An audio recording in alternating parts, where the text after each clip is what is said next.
आपण माने कहानी आरंभरू गोटे विशाल गुंफा देखि पारुथिबे। जदि आपण ए गुंफा को साधारण गुंफा भाबुचंती ताहाले भूल भाबुचंती, कारण ए गुंफा पूरा अंडामय।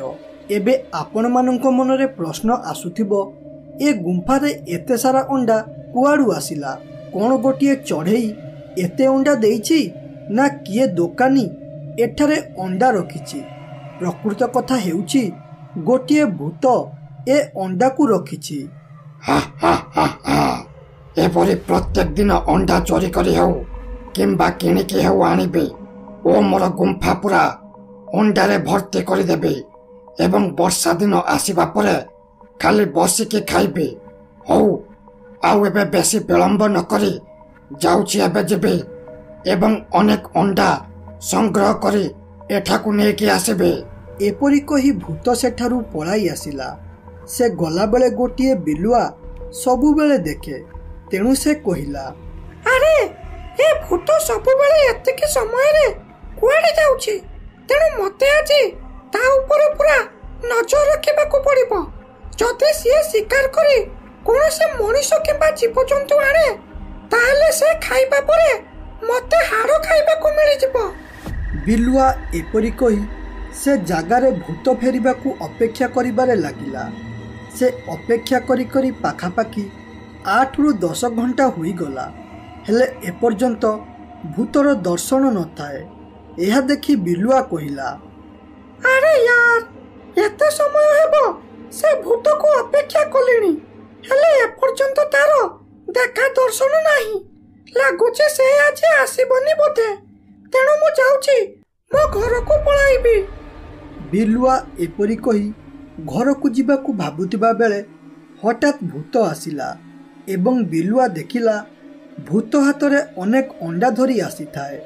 यह देखी बिलुआ बहुत खुशी होई गला एवं धीरे धीरे कहिला, अरे बाप रे बाप, एते सारा अंडा ए भूत कुआडू आनिला? हे से जाय होची हेउ, मते एथिरु किछि अंडा खाइबाकू मिलिले बहुत भलो हुंता। तेणु जाउची ए भूतर पीछा करिबी एवं सकाळ हेबा परे जेतेबेले भूत कुआडे पळाइबो मु सेतेबेले जाई बळका अंडा खाई सेठारु पळाई आसीबी। बिलुआ एपरी कही भूतर पीछा करी से गुंफा पाखरे पहुंची गला एवं देखिला भूत गुंफा भितर को पळाइला।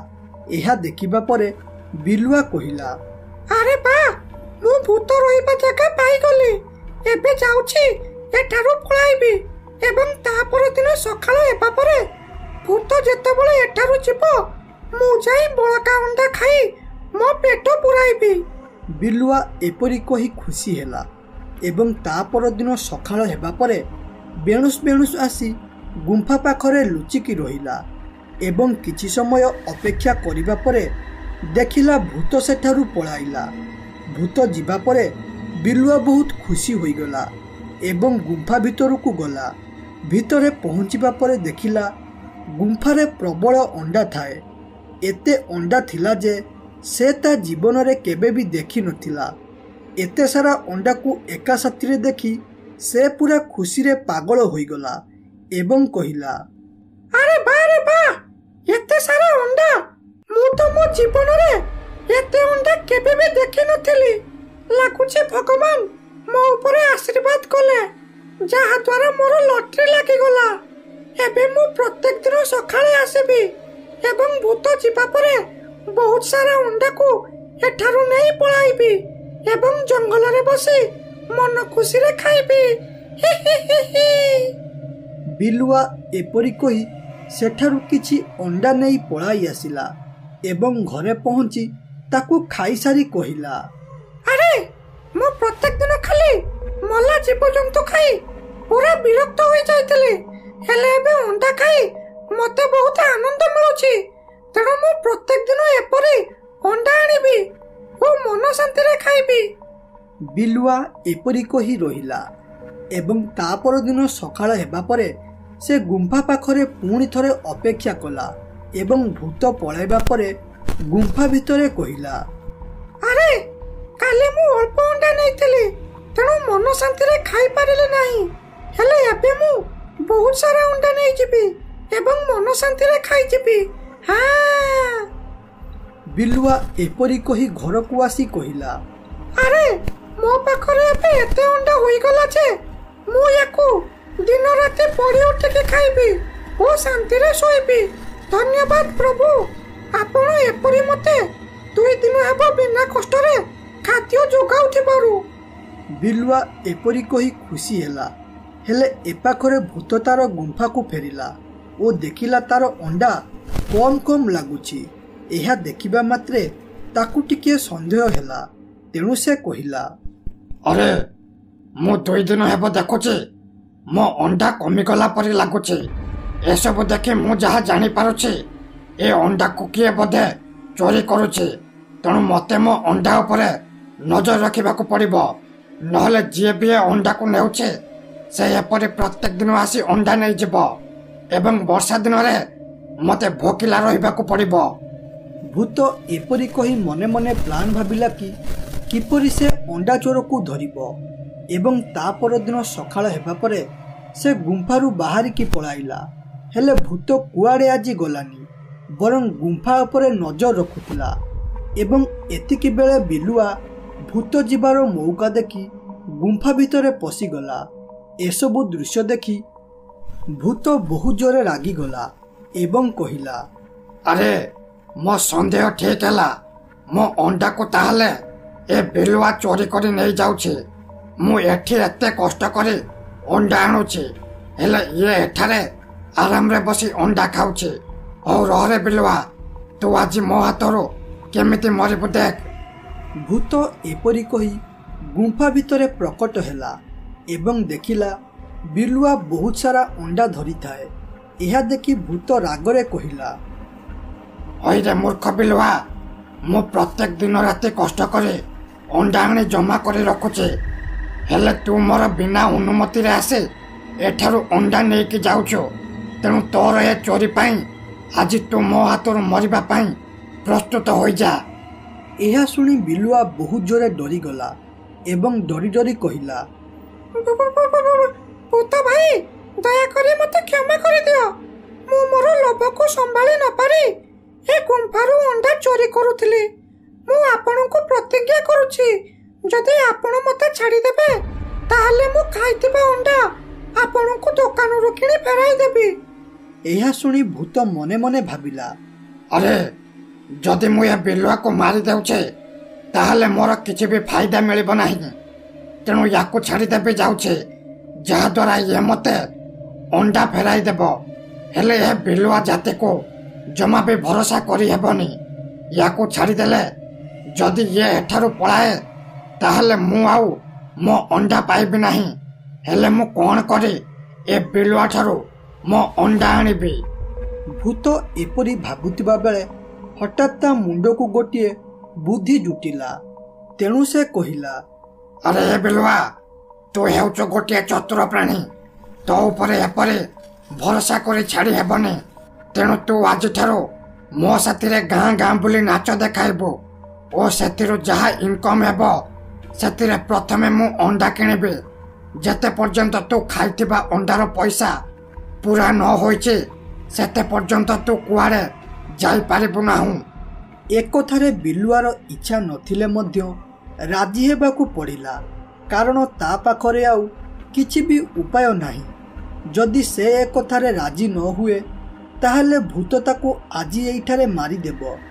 बिलुआ राजी हेबा परे भूत तार रूप परिवर्तन करी गोटिए मनीष हेला ओ तापरे गोटिए गाँ रे पहुंची कहिला, अरे गाँर माँ मौसी दादा खुड़ी ओ छोट छुआ माने एठाकू धाई आस एवं बिलुआर नाच देखो।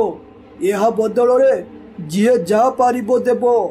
यह सुनिबा परे गाँर किछि लोक रुंडित होई गले ओ तापरे भूत कहिला, अरे भाई माने तमे मांकड़ नाच हाथी सर्कस देखिथिबो, हेले आजी तमे बिलुआ नाच देखिबो। अरे ए बिलुआ, ए लोक मानकु टिके नाचिकी देखाई दे, यह बदल रे एमाने हमकु किछि पैसा देबे। यह सुनिबा मात्रे बिलुआ नाचिबारे लागिला यह देखि लोके बहुत खुशी हेले ओ सेथि भितरु अजु नामरे गोटे लोक कहिला, अरे बा मु तो मो जीवन रे बिलुआ नाच केबे भी देखि नथिली। ए भाई ए बिलुआ बहुत बढ़िया नाचुची, या नाच देखी बहुत मजा लगुची। ए बिलुआ नाच, नवम श्रेणी झीटा छाती को मो हट करुची, डीजे डीजे ढिंचक डिंग डिंग ढिंगा। यह सुनी बिलुआ धीरे धीरे कहिला, नवम श्रेणी झील ना मो पुचुला एटारे नाची नाची मो गोड़ बथा कलानी। हेले ये बुढ़ा माकड़ कहिला कोन ना नवम श्रेणी झीटा छाती को मो हट करूचे कि तोरे नाच। मो पाटी तो खाली अखाड़ुआ हेउची, मन हेउची याकू एइठारे बाड़ाई पकांती। गाँ लोक प्रथम थर बिलुआ नाच देखुथिबारु तांकु बहुत भल लागिला। सेथिपाई जे जहा पारिला पैसा देला। गोटे गाँव रे बहुत सारा टंका रोजगार होइथिबारु भूत यह देखि बहुत खुशी होइगला एवं मने मने भाविला, अरे बा गोटे दिन रे गोटे गाँव अनेक टंका रोजगार होइगला। एही टंका रे बिलुआ जेतिक अंडा खाइथिला ता ठारो अधिक अंडा आसी जिवो। हेले मु ए विषय रे बिलुआ को किछि भी कहबी नाही एवं ए पैसा सह मोर गुंफा को पळाइबे। एपरी भाभी भूत कहिला, अरे भाई माने बिलुआ आज बहुत नाचिलानी, जहा द्वारा से बहुत थकी जाइथिबो, तेणु आज पाई एतिकी नाच थाउ। पुणी आउ केबे बिलुआ को नहीं आसिले तमे पुणी थरे नाच देखिबो। भूत एपरी कही खुशी हेला एवं राति हेबा परे से बिलुआ को कहिला, अरे बिलुआ तू गाँव रे भल नाचिलु, तेणु लोके पैसा देले हेले जेतिकी टंका देले सेतिरे अल्प अंडा आसीबो। माने तू जेतिकी अंडा खाइथिलु सेतिकी अंडा आसी पारिबो नाही। सेतिपाई काले आउरी भलरे नाचिबो, जेमिति लोके आउरी प्रबल टंका देबे ओ तू शीघ्र एठारु पळाइबो। अरे भूत भाई तमे जमा पे चिंता करो ना, काली मु आउरी भलरे नाचिबे। जते शीघ्र मो अंडा खिया पैसा सुचिबो सेते शीघ्र मु एठारु जिबी। तेणु मु काली 100% चेष्टा करबी भलो नाचिबा पई। बिलुआ एपरी कहिबा परे भूत मने मने भाबिला, हई बिलुआ तते सब जंगल रे चालाक प्राणी कहंती, हेले तूटा परा बुकाटा। मु आज एते टंका रोजगार कले हेले तो जानी पारिलु नाहु। आउ रहिला तो एठारो जिबा कथा, एहा केबे भी संभव नुह। भूत एपरी भाबी बहुत खुशी हेला एवं ता पर दिन सकाळ हेबा परे भूत बिलुआ को अन्य एक गाँ को नेला एवं सेठारे पहुंची पूर्वथर परी कहिला, अरे गाँव रो छुआ बड़ भाई भौणी माने शीघ्र धाई आसो ओ ए बिलुआर नाच देख एवं आपणको इच्छा अनुसार टंका दे जाओ एवं बिलुआर सुंदर नाच देखी आनंद उठाओ। यह सुनिबा मात्रे राजू बिजू को कहिला, अरे संग बिजू चाले बिलुआ नाच देखिमा, कारण आमे तो मांकड़ नाच देखिचंती हेले केबे बिलुआ किपरि नाचे देखि नांती। ओ एमिति रे मो संग सुरेश कहूतिला ए बिलुआ काली तांको गाँ रे नाची दिला, तेणु चल चल शीघ्र चल आमे देखिबा बिलुआ नाच। राजू एपरी कहिबा परे दुई जण सेठाकू गले एवं सेठारे पहुंची बिलुआ नाच देखिले। बिलुआ काली ठारू आजी आहुरी बहुत भल से नाचुथिला। एते सुंदर नाच को देखी लोके बहुत आनंद उठाइले। अरे मालपी तो बोलो छो काई भल मनीषो हे बुनिया भाई, टेंशन रो हे जे पोपरी तो तुपी सब बेले तो तुपी पी पी। बिलुआ एपरी कही नाचिला। बिलुआ एपरी बहुत समय नाची नाची बहुत थकी जाई रहीगला। यह देखी भूत बहुत जोरे रागी गला एवं कहिला, हई रे मूर्ख बिलुआ तू एपरी रहीगलु कहीं, शीघ्र नाच। गाँ लोक बहुत आसिलेनी तो नाच देखिबाकू, जदि एतिकी बेले न नाचिबू ताहले आमको टंका मिलिबो नहीं, तेणु नाच नाच शीघ्र नाच। देखो भाई मु बहुत समय हेबो नाची नाची ବହୁତ ଥକି ଗଲିଣି। ଏତେ ଥକି ଯାଇଛି ଯେ ଥକାରେ ମୋ ଗୋଡ଼ ଉଠୁନି। ଯଦି ଆଉ କିଛି ସମୟ ଏଠାରେ ନାଚେ ତାହେଲେ ମୁଁ ମରିଯିବି। ତେଣୁ ଆଜି ଏଠାରୁ ପଳାଇବା ଚାଲ। ଏମିତିରେ ବି ଆଜି ବହୁତ ଟଙ୍କା ଇନକମ୍ ହୋଇଗଲାଣି। ଆରେ ଏ ବିଲୁଆ, ତତେ କ'ଣ ଘରକୁ ଯିବାକୁ ଇଚ୍ଛା ନାହିଁ କି? ଯଦି ଘରକୁ ଯିବାର ଇଚ୍ଛା ଅଛି ତାହେଲେ ଶୀଘ୍ର ନାଚିବା ଆରମ୍ଭ କର ଓ ଅନେକ ଟଙ୍କା ରୋଜଗାର କରିବାରେ ମୋତେ ସାହାଯ୍ୟ କର। ନହେଲେ ମୁଁ ତୋର କ'ଣ କରିବି ସେଟା ତୁ ଭଲରେ ଜାଣିଛୁ। ଏହା ଶୁଣିବା ପରେ କଷ୍ଟ ହେଉ ଯାହା ହେଉ ବିଲୁଆ ନାଚିବାରେ ଲାଗିଲା। ଏସବୁ ଦୃଶ୍ୟ ଦେଖି ରାଜୁ ଜାଣିପାରିଲା କିଛି ଗୋଟିଏ ଗଡ଼ବଡ଼ ଅଛି, ଯେଉଁଥିପାଇଁ ଏ ଲୋକ ବିଲୁଆକୁ ଏପରି ବନ୍ଦିନ କରି ରଖିଛି। ଏପରି ଜାଣିପାରି ସେ ମନେ ମନେ ଭାବିଲା, ଆରେ ମତେ ଯାହା ଲାଗୁଛି ଏ ଦୁଷ୍ଟ ଲୋକଟା ଏ ନିରୀହ ବିଲୁଆକୁ ବନ୍ଦିନ କରି ରଖିଛି ବୋଧେ।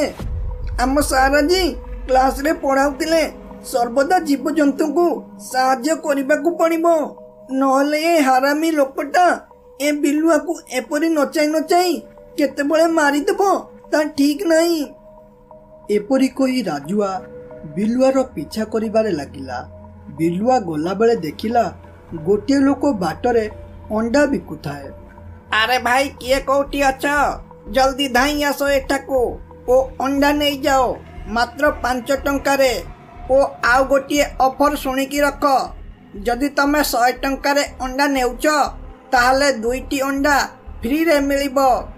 ଏସବୁ କଥା ବିଲୁଆ ଶୁଣିଲା ଏବଂ ଗୁମ୍ଫାରେ ପହଞ୍ଚିବା ପରେ ଭୂତକୁ କହିଲା, ଆରେ ଏ ଭୂତ ଭାଇ, ତମେ ମୋ ସାଥିରେ ଧୋକା କଲ। ଏତେ ବଡ଼ ଧୋକା ଦେବାରୁ ଭଗବାନ ତୁମକୁ କେବେ ବି କ୍ଷମା କରିବ ନାହିଁ। ହଉ, ବହୁତ ହୋଇଗଲା ମତେ ବନ୍ଦିନ କରି ରଖିବା। ଏବେ ମତେ ଏଠାରୁ ଯିବାକୁ ଦିଅ। ହଇରେ ବିଲୁଆ, ମୁଁ ତତେ କି ଧୋକା ଦେଲି? ଆଉ ତୋର ଏତେ ଚର୍ବି ହୋଇଗଲାଣି ଯେ ତୁ କ'ଣ କହୁଛୁ ଏଠାରୁ ଯିବା ପାଇଁ? ଯେତେ ପର୍ଯ୍ୟନ୍ତ ତୋ ଅଣ୍ଡାଖିଆ ପଇସା ନ ସୁଝିଛି ସେତେ ପର୍ଯ୍ୟନ୍ତ ତୁ କୁଆଡ଼େ ଯାଇପାରିବୁ ନାହିଁ। ହଇଆ ଭୂତ ଭାଇ, ଏପରି ମିଛ କହୁଛ, ତୁମକୁ ଖରାପ ଲାଗୁନି? ଆରେ ଅଣ୍ଡା ଗୋଟେ ଦାମ ହେଉଛି 5 ଟଙ୍କା। କାଲି ଆମେ ପାଖାପାଖି 2000 ଟଙ୍କା ରୋଜଗାର କରିଛନ୍ତି ଓ ସେ 2000 ଟଙ୍କାରେ ମୁଁ ଯେତିକି ଅଣ୍ଡା ଖାଇଥିଲି ତାଠାରୁ 2 ଡବଲ ଅଣ୍ଡା ଆସିବ। ଓ ତା ସହ ଆଜି ମଧ୍ୟ ଅନେକ ଟଙ୍କା ରୋଜଗାର କରିଛନ୍ତି। ତେଣୁ ଭଲରେ ଭଲରେ ମତେ ଏଠାରୁ ଯିବାକୁ ଦିଅ, ନହେଲେ କଥାଟା ଜମା ବି ଭଲ ହେବନି। ଆରେ ଏ ବିଲୁଆ, ତୁ ତ ଏଡ଼ିକି ଖଣ୍ଡେ ପ୍ରାଣୀଟେ, ଆଉ କହୁଛୁ କ'ଣ ନା କଥାଟା ଭଲ ହେବନି। ହଉ ଯା, ମୁଁ ତତେ ଏଠାରୁ ଯିବାକୁ ଦେବିନି। ତୁ ମୋର କ'ଣ କରିବା କଥା କର। ଆଉ ଗୋଟେ କଥା ଶୁଣ, ତୁ ମୋ ପାଖରେ ମୋ ଦାସ ହୋଇ ରହିବୁ, ଆଉ ଏଠାରୁ କେବେ ବି ଯାଇପାରିବୁ ନାହିଁ। ଏସବୁ କଥା ରାଜୁ ଗୁମ୍ଫା ବାହାରେ ଥାଇ ଶୁଣୁଥିଲା। ସେ ଏସବୁ ଶୁଣି କହିଲା, ଆରେ ଏ ଭୂତଟା ବହୁତ ବଡ଼ ବେଇମାନ କାମ କରି ଏ ନିରୀହ ବିଲୁଆଟାକୁ ବନ୍ଦିନ କରି ରଖିଛି। ତେଣୁ ମୋତେ ଶୀଘ୍ର ଏ ବିଲୁଆର ସାହାଯ୍ୟ କରିବାକୁ ପଡ଼ିବ, ନହେଲେ ଏ ବିଲୁଆ ଏପରି ପ୍ରତ୍ୟେକ ଦିନ କଷ୍ଟ ପାଇବ। ରାଜୁ ଏପରି କହି ସେଠାରୁ ପଳାଇଲା ଏବଂ ଏଠାରେ ବିଲୁଆ ଭୂତ କଥା ଶୁଣି ମନ ଦୁଃଖ କରୁଥିବା ବେଳେ ରାଜୁ ଗୋଟିଏ ଗୁଣିଆକୁ ଧରି ଗୁମ୍ଫା ଭିତରକୁ ଆସିଲା। ଗୁଣିଆ ଭୂତକୁ ଦେଖି କହିଲା, ହଇରେ ଦୁଷ୍ଟ ଭୂତ, ବହୁତ ହୋଇଗଲା ତୋର ଅତ୍ୟାଚାର ଏ ନିରୀହ ଜୀବ ଉପରେ। ତେଣୁ ଏବେ ମୋ ହାତରୁ ମରିବା ପାଇଁ ପ୍ରସ୍ତୁତ ହୋଇଯା। ଗୁଣିଆ ଏପରି କହି ତାର ଶକ୍ତି ମାଧ୍ୟମରେ ସେଇଠାରେ ଭୂତକୁ ମାରିଦେଲା। ଗୁଣିଆ ଭୂତକୁ ମାରିବା ପରେ ବିଲୁଆ ବହୁତ ଖୁସି ହୋଇଗଲା ଓ ତାପରେ କହିଲା, ଧନ୍ୟବାଦ ଗୁଣିଆ ବାବା, ତମେ ମତେ ଏ ଦୁଷ୍ଟ ଭୂତ ଠାରୁ ଆଜାଦ କରିଦେବାରୁ। ମୁଁ ତ ଭାବିଥିଲି ଜୀବନ ସାରା ଏ ଭୂତ କବଳରେ ବନ୍ଦିନ ହୋଇ ରହିବି ବୋଲି, ହେଲେ ତମେ ଠିକ ସମୟରେ ଆସି ମତେ ରକ୍ଷା କଲ। ଆରେ ଏ ବିଲୁଆ, ଧନ୍ୟବାଦ ମତେ ନୁହଁ, ବରଂ ଏ ପିଲାକୁ ଦେ, କାରଣ ସେ ମତେ ଏଠାକୁ ଡାକି ଆଣିଲା ଏବଂ ତୋ ଅସୁବିଧା ବିଷୟରେ ମତେ କହିଥିଲା। ତେଣୁ ତତେ ଆଜାଦ କରିବା ପଛରେ ଏ ପିଲାର ବଡ଼ ହାତ ଅଛି। ଏହା ଶୁଣିବା ମାତ୍ରେ ବିଲୁଆ କହିଲା, ଧନ୍ୟବାଦ ମୋର ସାନ ଭାଇ, ତୁମେ ଏତେ ସାନ ହୋଇ ସୁଦ୍ଧା ବହୁତ ବଡ଼ ବୁଦ୍ଧିମାନ କାମ କରି मते ये भूत कबलरू रक्षा कल तेणु तुमको बहुत बहुत धन्यवाद। मु तुमर ऋण केबे भी सुझी पारिबे नहीं। अरे ये बिल्लुआ भाई एतिरे धन्यवाद देबा किछि आवश्यक नहीं। यह मोर कर्तव्य थिला। मु आज तुमको साहाय्य करिछि। मो देखा देखी आउ के अन्य जीवजंतु को साहाय्य करिबो। एपरी राजुर साहाय्य जोगु बिल्लुआ मुक्ति पाइगला।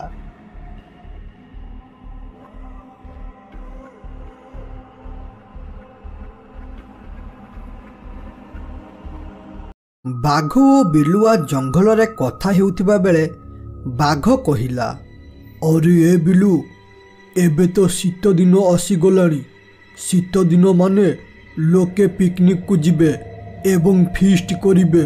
तेणु चालुनु आमे जंगलर प्राणी मिसी फीस्ट करिबा एवं मजा करिबा।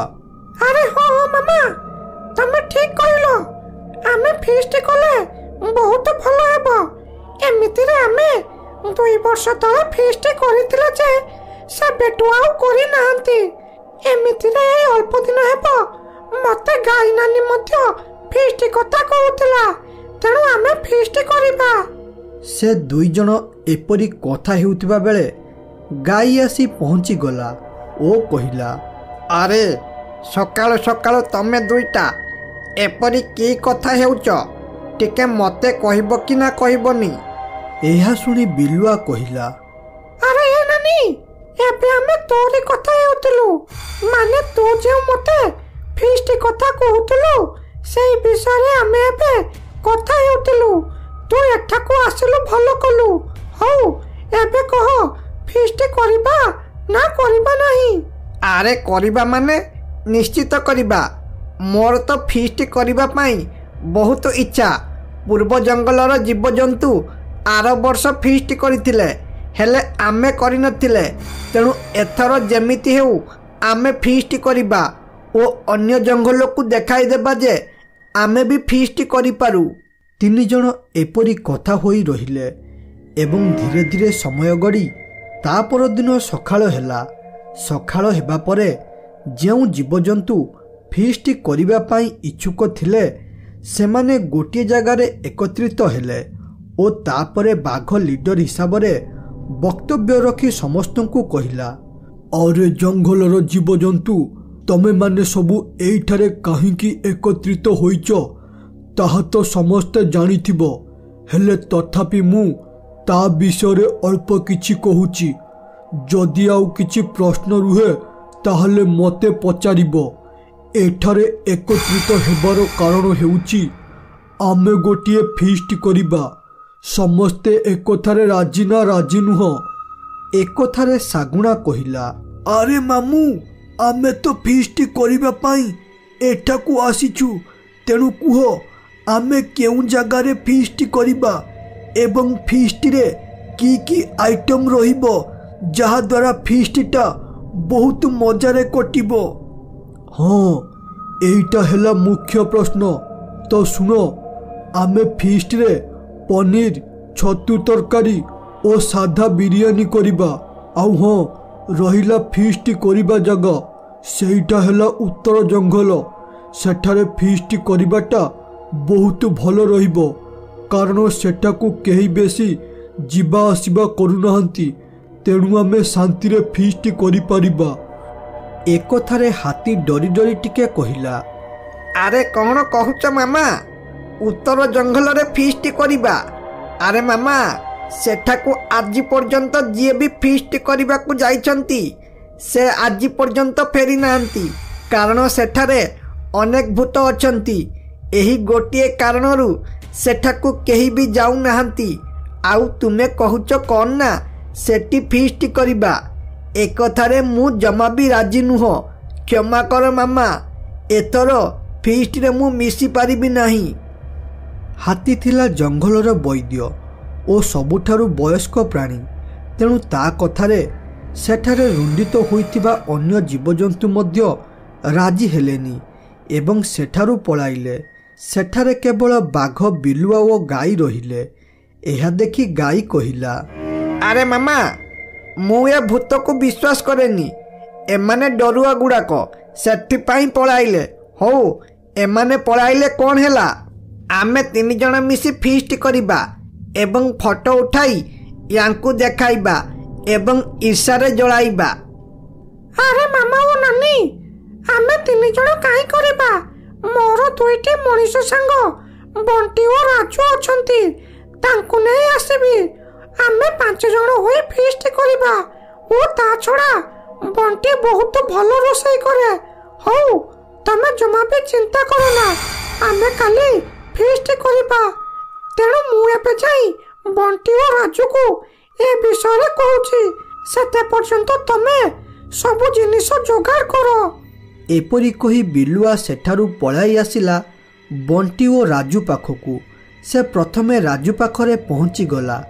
ଏହା ଦେଖି ରାଜୁ କହିଲା, ଆରେ ବିଲୁଆ ଭାଇ, ଆଜି ହଠାତ୍ ଏଠାକୁ କିପରି ଆସିବା ହେଲା? ଲାଗୁଛି କିଛି କାମ ଅଛି ବୋଧେ ମୋ ପାଖରେ। ହଉ ଛାଡ଼ ସେ କଥା, ଏବେ କୁହ ମୁଁ ତୁମର କି ସାହାଯ୍ୟ କରିପାରେ?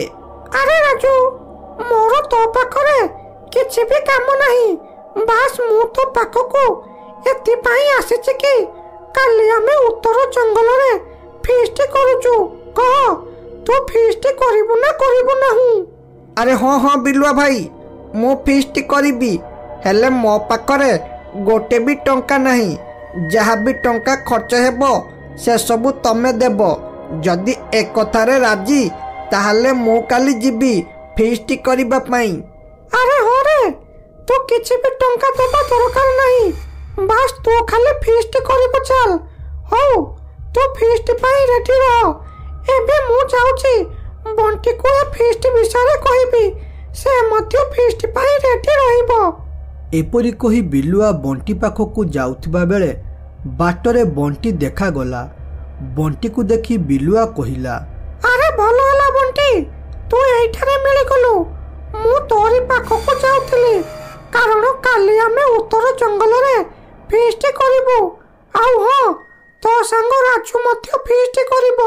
ବାସ୍ ତୁ ଖାଲି କହ, ଫିଷ୍ଟ କରିବୁ ନା କରିବୁ ନାହିଁ? ଆରେ ହଁ ମୁଁ ମଧ୍ୟ ଫିଷ୍ଟ କରିବି। ଆଉ ହଁ, ମୋତେ ତମେ ଡାକୁଛ ମାନେ ମୁଁ ଜାଣି ସାରିଛି ରୋଷେଇ ବୋଧେ ମୋତେ କରିବା ପାଇଁ ହେବ। ହଉ କିଛି କଥା ନାହିଁ, ମୁଁ ରୋଷେଇ କରିଦେବି। ହଉ ଏବେ କୁହ, ଫିଷ୍ଟ ପାଇଁ କେତେ ଟଙ୍କା ଦେବାକୁ ପଡ଼ିବ? ଆରେ ସାଙ୍ଗ, ମୁଁ ତତେ ଡାକୁଛି ମାନେ ତତେ କିଛି ବି ଟଙ୍କା ଦେବାକୁ ପଡ଼ିବ ନାହିଁ। ହେଲେ ଖାଲି ଗୋଟେ କଥା ମନେ ରଖ, କାଲି ଯେମିତି ଯିବା ପାଇଁ ମନା ନ କରୁ। ହଉ ଏବେ ଆଉ ବେଶୀ ବିଳମ୍ବ ନ କରି ଯା, କାଲି ପାଇଁ ରେଡି ହେବୁ। ଏପରି କହି ବିଲୁଆ ସେଠାରୁ ପଳାଇଲା ଏବଂ ତା ପରଦିନ ସକାଳ ହେବା ପରେ ଫିଷ୍ଟ କରିବା ପାଇଁ ସମସ୍ତେ ଉତ୍ତର ଜଙ୍ଗଲ ଆଡ଼କୁ ଗଲେ। ଫିଷ୍ଟ କରିବା କଥା ଭାବି ସମସ୍ତେ ମନେ ମନେ ବହୁତ ଖୁସି ହେଉଥିଲେ। ହେଲେ ବାଘ ମନରେ ପୁରା ରାଗ ଥାଏ ହାତୀ ଉପରେ, କାରଣ ସେ ଭାବିଥିଲା ଜଙ୍ଗଲର ସମସ୍ତ ଜୀବଜନ୍ତୁଙ୍କୁ ନେଇ ଫିଷ୍ଟ କରିବ ବୋଲି। ହେଲେ ହାତୀ ସବୁ ଗଡ଼ବଡ଼ କରିଦେଲା। ତେଣୁ ସେ ମନେ ମନେ ଭାବିଲା, ହଉ ରହରେ ହାତୀ, ତୁ ଏପରି ମିଛ କଥା କହି ଜଙ୍ଗଲର ଜୀବଜନ୍ତୁଙ୍କୁ ଭଡ଼କାଇଛୁ ନାହିଁ। ଏବେ ଦେଖ, ମୁଁ ଖାଲି ଥରେ ଫିଷ୍ଟ କରିସାରେ, ତାପରେ ଜଙ୍ଗଲରେ ବୁଲି ବୁଲି କହିବି ତୁ କେତେ ବଡ଼ ଭଣ୍ଡ ଓ ଅନ୍ଧବିଶ୍ୱାସୀ ବୋଲି। ସବୁ ଏପରି ଖୁସି ହୋଇ ଫିଷ୍ଟ କରିବା ଜାଗାରେ ପହଞ୍ଚିଗଲେ ଏବଂ ସେଠାରେ ପହଞ୍ଚିବା ପରେ ବାଘ କହିଲା, ଆରେ ସମସ୍ତେ ଶୁଣ, ଆମେ ଫିଷ୍ଟ ଜାଗାରେ ପହଞ୍ଚିଗଲେ ଏବଂ ଏଠାରେ ପହଞ୍ଚୁ ପହଞ୍ଚୁ ଟିକେ ବିଳମ୍ବ ହୋଇଗଲା। ତେଣୁ ଆଉ ବେଶୀ ବିଳମ୍ବ ନ କରି ଏବେ ଭାତଟା ବସାଅ ଏବଂ ସମସ୍ତେ ନିଜ ନିଜ କାମରେ ଲାଗିପଡ଼। ଆଉ ବେଶୀ ବିଳମ୍ବ କରନା।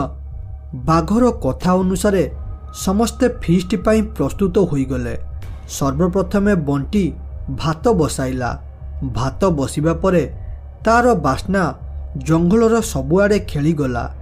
ଧୀରେ ଧୀରେ ଏ ବାସ୍ନା ଗୁମ୍ଫା ଭିତରକୁ ଯାଇ ଶୋଇଥିବା ଭୂତ ନାକରେ ବାଜିଲା, ଯାହାଦ୍ୱାରା ତାର ନିଦ ଭାଙ୍ଗିଗଲା। ନିଦ ଭାଙ୍ଗିବା ପରେ ସେ କହିଲା, ଆରେ ବା, ଭାତର ବାସ୍ନା! ବହୁତ ବର୍ଷ ପରେ ଏ ଉତ୍ତର ଜଙ୍ଗଲରେ ଭାତର ବାସ୍ନା ଆସିଛି। ୟା ମାନେ ଏଇଆ, ଏ ଜଙ୍ଗଲକୁ ବୋଧେ କିଏ ଫିଷ୍ଟ କରିବାକୁ ଆସିଛି। ତେଣୁ ମୋତେ ଶୀଘ୍ର ବାସ୍ନା ଆସୁଥିବା ଜାଗା ଆଡ଼କୁ ଯିବାକୁ ପଡ଼ିବ ଏବଂ ସେଠାରେ ପହଞ୍ଚି ମୁଁ ମୋର ଶିକାର କରିବି। ହଁ। ଏପରି କହି ଭୂତ ବାସ୍ନା ଆସୁଥିବା ଜାଗା ଆଡ଼କୁ ଯାଉଥିବା ବେଳେ ହଠାତ୍ ଦେଖିଲା ବୁଢ଼ୀ ଡାହାଣୀ ମଧ୍ୟ ସେ ଆଡ଼କୁ ଯାଉଛି। ଏହା ଦେଖି ଭୂତ ମନେ ମନେ ଭାବିଲା, ଆରେ ଇଏ କ'ଣ? ମୁଁ ଯୁଆଡ଼େ ଯାଉଛି ଏ ବୁଢ଼ୀ ଡାହାଣୀ କ'ଣ ସିଆଡ଼େ ଯାଉଛି? ଆରେ ଯଦି ମୁଁ ବାସ୍ନା ଆସୁଥିବା ଜାଗା ପାଖରେ ଶୀଘ୍ର ନ ପହଞ୍ଚେ ତାହେଲେ ଏ ବୁଢ଼ୀଟା ମୋ ଶିକାରକୁ ଖାଇଦେବ। ତେଣୁ ମୋତେ ଶୀଘ୍ର ଏଠାରୁ ଯିବାକୁ ପଡ଼ିବ। ଏପରି କହି ଭୂତ ସେଠାରୁ ଅଦୃଶ୍ୟ ହୋଇଗଲା। ଏସବୁ ବିଷୟରେ ବୁଢ଼ୀ ଡାହାଣୀ ଜାଣିପାରି କହିଲା, ହଉ ରହରେ ଭୂତ, ତୁ ଭାବୁଛୁ ଏଠାରୁ ଅଦୃଶ୍ୟ ହୋଇ ମୋ ଶିକାରକୁ ଖାଇଦେବୁ ନାହିଁ? ମୁଁ ମଧ୍ୟ ଦେଖିବି ତୁ କେତେ ଶୀଘ୍ର ଯାଇ ସେଠାରେ ପହଞ୍ଚୁଛୁ। ତୁ ପହଞ୍ଚିବା ପୂର୍ବରୁ ମୁଁ ସେଠାରେ ପହଞ୍ଚିଯିବି। ଏପରି କହି ବୁଢ଼ୀ ଡାହାଣୀ ସେଠାରୁ ଅଦୃଶ୍ୟ ହୋଇଗଲା ଏବଂ ବାସ୍ନା ଆସୁଥିବା ଜାଗାରେ ପ୍ରକଟ ହେଲା। ପ୍ରକଟ ହେବା ପରେ ସେ ଦେଖିଲା ଗୋଟିଏ ଜାଗାରେ ବାଘ, ବିଲୁଆ, ଗାଈ ଓ 2ଟି ମଣିଷ ଛୁଆ ଅଛନ୍ତି। ଖାଲି ସେତିକି ନୁହଁ, ବରଂ ସେଠାରେ ଆଉ 3ଟି ଭୂତ ଏମାନଙ୍କୁ ଘେରିକି ରହିଛନ୍ତି। ଆରେ ଏ ବିଲୁ, ହାତୀ ସତ କହୁଥିଲା ରେ, ଏ ଜଙ୍ଗଲରେ ଭୂତ ଅଛି ବୋଲି। ହେଲେ ଆମେ ତାର କଥାକୁ ନ ମାନି ଏଠାକୁ ପଳାଇ ଆସିଲେ। ହେଲେ ଏବେ ଗୋଟେ ଭୂତ ନୁହଁ, 2ଟା ନୁହଁ, 4ଟି ଭୂତ ଆମକୁ ମାରିବା ପାଇଁ ଅନେଇ ବସିଛନ୍ତି। ଯଦି ଗୋଟିଏ ଭୂତ ହୋଇଥାନ୍ତା ତାହେଲେ ହୁଏତ ବଞ୍ଚିବା ପାଇଁ କିଛି ଉପାୟ ଭାବିଥାନ୍ତି। ହେଲେ ଏବେ ଏ 4ଟି ଭୂତ କବଳରୁ କେମିତି ବଞ୍ଚିବି ରେ? ଆରେ ଏ ବିଲୁଆ ଭାଇ, ତୁ ମୋତେ ମୋର ଘରୁ ଫିଷ୍ଟ କଥା କହି ନେଇକି ଆସିଥିଲୁ, ହେଲେ ଏବେ ଏ ଭୂତ କବଳରେ ପକାଇଦେଲୁ। ତେଣୁ ମୁଁ କିଛି ବି ଜାଣିନି। ମୋତେ ଯେମିତି ହେଉ ବଞ୍ଚେଇକି ଏଠାରୁ ନେଇଯା, ନହେଲେ ମୁଁ ଭୂତ ହେବା ପରେ ତୋତେ ଆଗେ ଗୁଡ଼ାଇ ଖାଇବି। ଆରେ ତମେ ସବୁ ପାଟି ଚୁପ୍ କର। ଖାଲି ତମେ ଏ ଭୂତକୁ ଡରୁନା, ବରଂ ମୁଁ ମଧ୍ୟ ଏ ଭୂତକୁ ଡରୁଛି। ମୋତେ ତ ଲାଗୁଛି ଆଜି ଆମର ମୃତ୍ୟୁ ପୁରା ଫାଇନାଲ, କାରଣ ଏ ଭୂତ ଗୁଡ଼ାକ ଯେମିତି ଭୋକିଲା ଅବସ୍ଥାରେ ଅଛନ୍ତି, ମୋତେ କାହିଁ ଲାଗୁନି ଆଜି ଆମେ ଏଠାରୁ ବଞ୍ଚିକି ଗଲା ଭଳିଆ।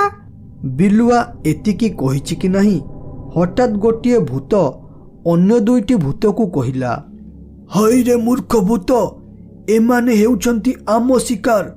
ୟାଙ୍କୁ କେବଳ ଆମେ 2 ଜଣ ଖାଇବୁ।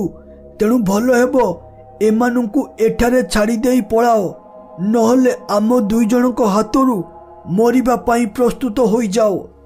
ଆବେ ଏ ମେଣ୍ଟାଲ 2 ଭାଇ, ଭୁଲି ଯାଉଛ ବୋଧେ ତମେ 2 ଜଣଙ୍କୁ ମୁଁ କିପରି ପିଟିଥିଲି। ଯଦି ଭଲରେ ବଞ୍ଚିବାକୁ ଚାହୁଁଛ ତାହେଲେ ଏ ଶିକାରକୁ ମୋ ପାଖରେ ଛାଡ଼ି ଦେଇ ଏଠାରୁ ପଳାଅ, ନହେଲେ ଏଥର ଆଉ କ୍ଷମା ଦେବିନି, ସିଧା ମୃତ୍ୟୁ ଦେବି, ମୃତ୍ୟୁ। ଆଉ ଗୋଟେ କଥା, ଏଥର ମୁଁ ଆଉ ଏକଲା ନାହିଁ, ମୋ ପାଖରେ ଏ ବୁଢ଼ୀ ଡାହାଣୀ ଅଛି। ତମେ ଯଦି 2 ଜଣ ମିଶି ଏ ଖାଦ୍ୟକୁ ଖାଇବ, ଠିକ୍ ସେମିତି ଆମେ 2 ଜଣ ମଧ୍ୟ ଏ ଖାଦ୍ୟକୁ ମିଶିକି ଖାଇବୁ। ଭୂତମାନଙ୍କ ମଧ୍ୟରେ ଝଗଡ଼ା ଦେଖି ବଣ୍ଟି ମନରେ ଗୋଟିଏ ଉପାୟ ଜୁଟିଲା। ତେଣୁ ସେ ମନେ ମନେ ଭାବିଲା, ଆରେ ମା, ଏଇଟା ହେଉଛି ଗୋଟିଏ ଉପାୟ ଯାହାଦ୍ୱାରା ଆମେ ଏ ଭୂତ କବଳରୁ ବଞ୍ଚିପାରିବୁ। ମୁଁ ଯାଉଛି ଏ ଭୂତମାନଙ୍କ ମଧ୍ୟରେ ଝଗଡ଼ା ଲଗାଇଦେବି, ଯାହାଦ୍ୱାରା ୟାଙ୍କ ମଧ୍ୟରେ ଝଗଡ଼ା ହେବ ଓ ପରସ୍ପର ମରାମରି ଲାଗି ଏଠାରୁ ମରିବେ। ବଣ୍ଟି ମନେ ମନେ ଏପରି ଭାବି କହିଲା, ଆରେ ଏ ଭୂତମାନେ, ତମେ ଏମିତି କାହିଁକି ଝଗଡ଼ା ଲାଗୁଛ? କିଏ କାହାକୁ ମାରିବ? ମୁଁ ତୁମ 2ଟା ଦଳକୁ ଦେଖି ଯାହା ଜାଣିପାରୁଛି, ଏ ବୁଢ଼ୀ ଡାହାଣୀ ଥିବା ଦଳ ଯୁଦ୍ଧରେ ଜିତିବ, ଆଉ ତମେ 2 ଭାଇ ପାରିବ ନାହିଁ। ଆରେ ଏ ମଣିଷ ଛୁଆ, ତୁ ଠିକ୍ କହିଲୁ। ଯଦି ଆମେ ଝଗଡ଼ା ଲାଗୁ ତାହେଲେ ଆମ ଦଳ ଜିତିବ। ତେଣୁ ଏ 2 ଭାଇ ଏଠାରୁ ଛାଡ଼ି ଶୀଘ୍ର ପଳାଅ ଓ ଆମ ଶିକାରକୁ ଛାଡ଼ି ଦିଅ, ନହେଲେ ଆମ ହାତରୁ ମରିବା ପାଇଁ ପୁରା ପ୍ରସ୍ତୁତ ହୋଇଯାଅ। ଏସବୁ କଥା ଶୁଣି ଅନ୍ୟ ପାର୍ଶ୍ୱରେ ଥିବା 2 ଭାଇ ରାଗିଗଲେ। ତେଣୁ ରାଗରେ ଜଣେ କହିଲା, ହଇରେ ଏ ମୂର୍ଖ ଛୁଆ, ତୁ ତାଙ୍କ ସପୋର୍ଟ ନେଉଛୁ ନାହିଁ? ହଉ ଦେଖ ଏ ଯୁଦ୍ଧରେ କିଏ ଜିତୁଛି। ଜାଣିଛି ए युद्धरे आमे जितिबु आउ मने रख आमे जीति सारिबा परे आगे तते मारिबु ओ तापरे जाई तोर अन्य सांग मानंकु मारी खाइबु। एपरि बंटी कथा कही दुई दल भूत मानंक मध्यरे झगड़ा लगाई देला जहाद्वारा सेमाने परस्पर मध्यरे झगड़ा लगी सेठारे मरी गले। अरे सांग माने देखिल तो तमे सेतबेलू काली डरिकी चानिया हेउतिल हेले मु शांति रे रही भगवान को डाकुतिली एवं उपयुक्त समय रे भगवान मो मुंडरे बुद्धि जुटाई देले जहाद्वारा मु ए भूत मानंकु मारी पारिली। हौ एबे आउ विलंब न करी चलो फीस्ट कार्य रे लागि जिबा।